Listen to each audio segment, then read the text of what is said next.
Today in this video we are mainly concerned with the age of Chaucer. So a political, historical and literary background of that age will be discussed in this session. Hello and assalamu alaikum. Welcome back to my channel and I am Mehreen. Three boisterous events of this age must be kept in mind while reading Chaucerian age because they had a great influence on making of this age. First most important event of this age was 100 Years' War from 1337 to 1453. This war was between England and France.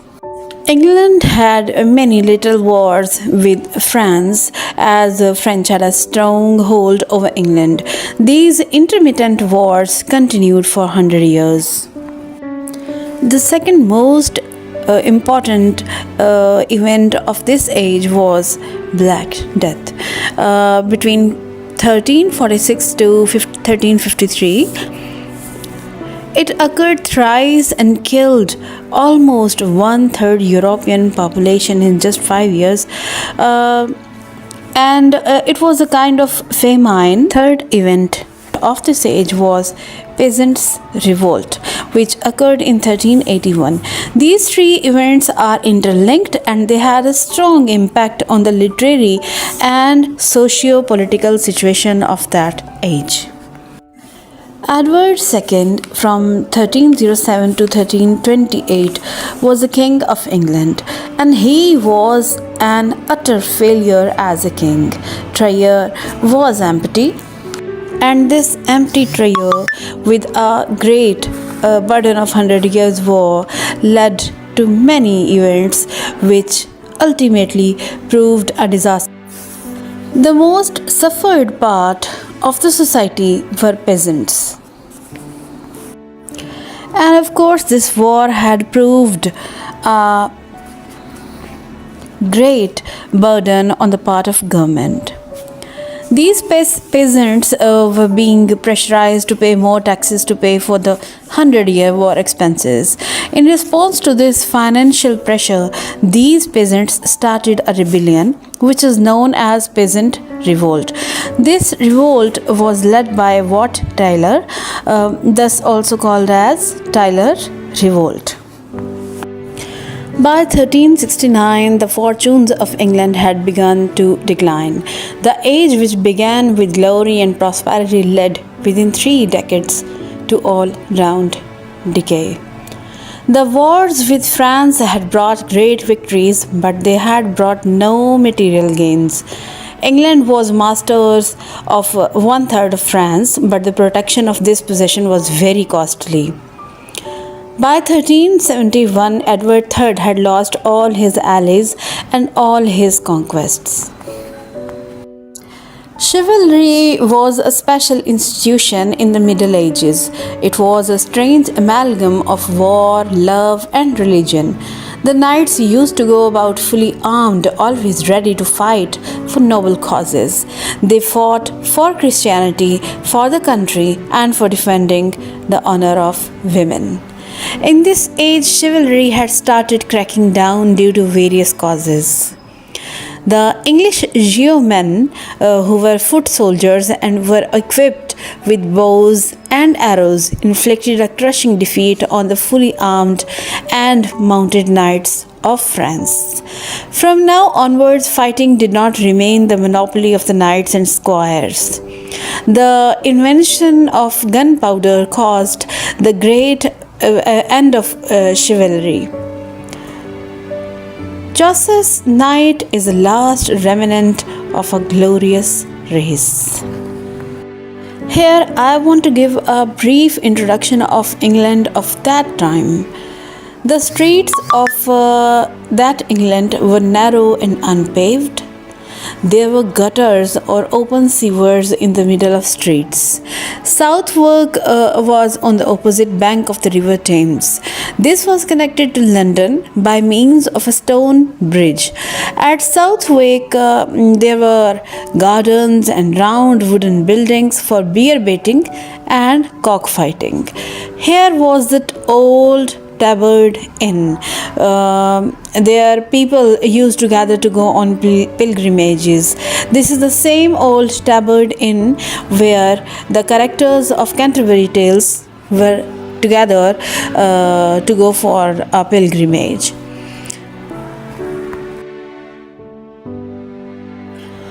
Almost half of the population of England was swept away by the Black Death. Those who survived the plague died of want and hunger. There was a serious shortage of labor. Many lands remained unplugged, in others, harvest remains ungathered. The prices, of course, rose very high, and money fetched only 1/4 or 1/5 of its former values. Laborers naturally demanded higher wages. The king supported the landlords and issued a proclamation saying that the wages must not be increased.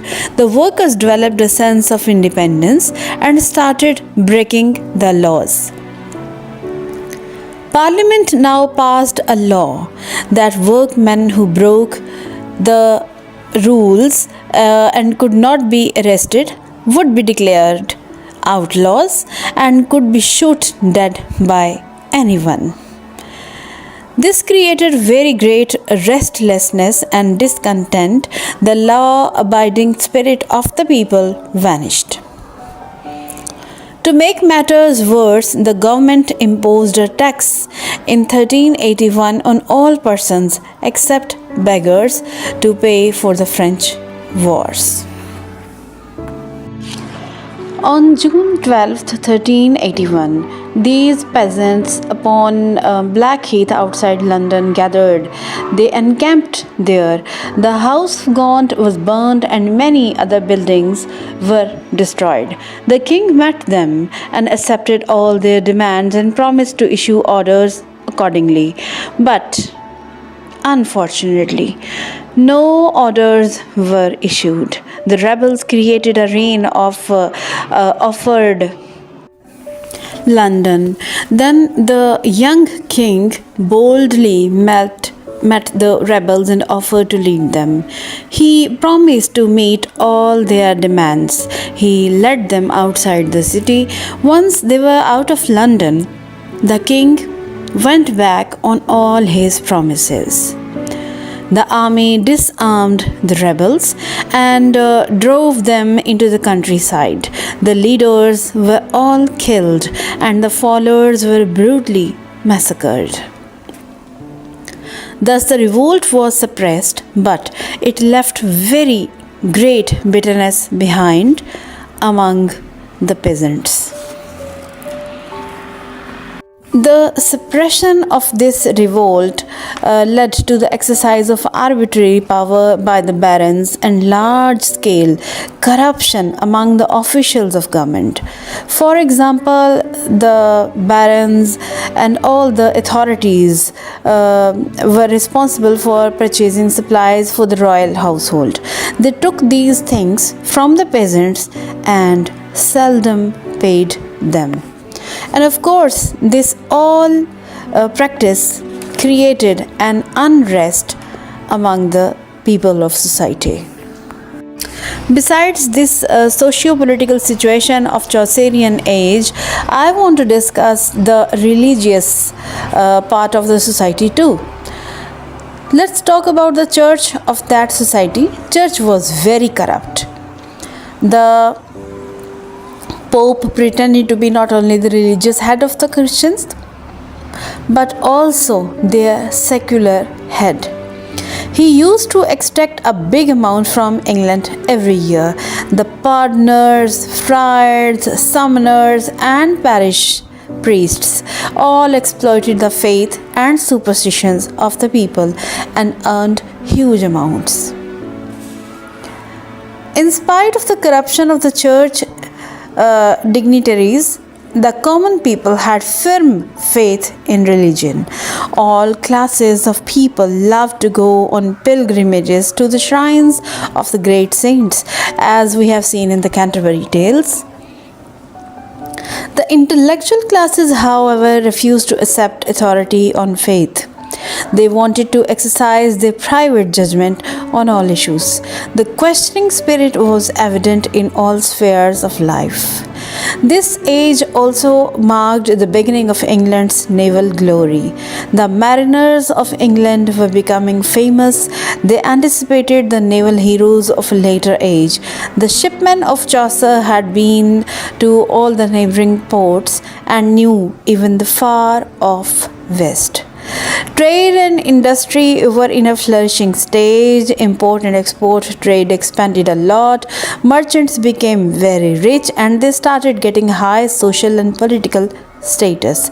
Many merchant princes became power in the state, and even the king had to take them into the confidence before arriving at important decisions. Many of the merchants were cheats. They adulterated their goods and used short ways. They also robbed the people by artificially raising the prices of essential goods. This age also saw many progress in many other fields of life. Gone were the days when the king and his nobles had all the powers and the wealth in the state. The middle class, consisting of doctors, lawyers, merchants, scholars, clergymen, and artisans, were becoming rich and powerful. There was also considerable constitutional progress during these years. Parliament became more powerful and placed numerous curbs on the authority of the king. The people loved pageantry. There were extravagant expenditure on dresses. They loved crying colors. Even the horses of the knights were decorated with plates of gold and silver. The pictures of Chaucer's pilgrims show the gaudy colors of their dresses. In the medieval ages, learning was a possession of the clergyman only.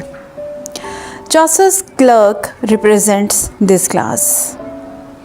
Science in the 14th century was no better than superstitions. The doctors depend upon astronomy, which meant astrology.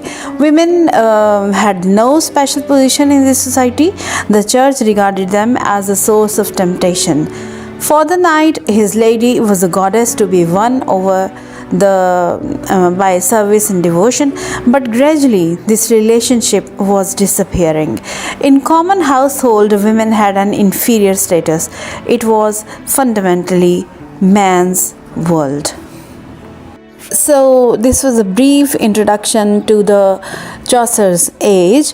I have tried to discuss all the social, political, religious and economic situation of the society of Chaucerian age, so that you may be able to understand the literary works of Chaucer and his contemporaries.